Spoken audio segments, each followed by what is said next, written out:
এই কমলার ক্যান্ডি বাচ্চা থেকে বড় সবাই পছন্দ করবে, কারণ এর টেস্ট এতটাই বেশি। আপনারাও এই ভরপুর কমলার সিজনে চাইলে এই কমলার ক্যান্ডি ট্রাই করতে পারেন। কমলার খোসা ছাড়িয়ে মাছ বরাবর কেটে চিপে রস বের করে নিচ্ছি। আমার এখানে 3 কাপ কমলার রস হয়েছে। আমি এর মধ্যে এখন 1 কাপ চিনি, 1 চামচ আগার আগার পাউডার দিয়ে ভালো করে মিশিয়ে নিব। এটা আমি এখন চুলা থেকে নামিয়ে একটা প্লেটে ঢেলে নিব। প্লেটে ঢেলে নেওয়ার পর আমি এর উপরে কিছু কমলার খোসা অ্যাড করে দিব। কমলার খোসা অ্যাড করে দিলে এর টেস্ট আরও বেড়ে যায়, তাহলে আপনার আলাদা করে আর কোনো ফ্লেভার অ্যাড করতে হয় না। এটা ঠান্ডা করার পর একদম রেডি।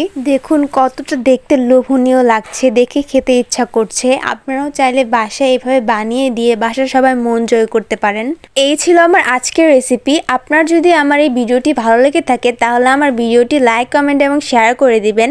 আর আমার চ্যানেলে নতুন এসে থাকলে আমার চ্যানেলটিকে সাবস্ক্রাইব করে পাশে থাকা বেল আইকনটি ক্লিক করে দিবেন। দেখা হবে নেক্সট ভিডিওতে। আল্লাহ হাফেজ।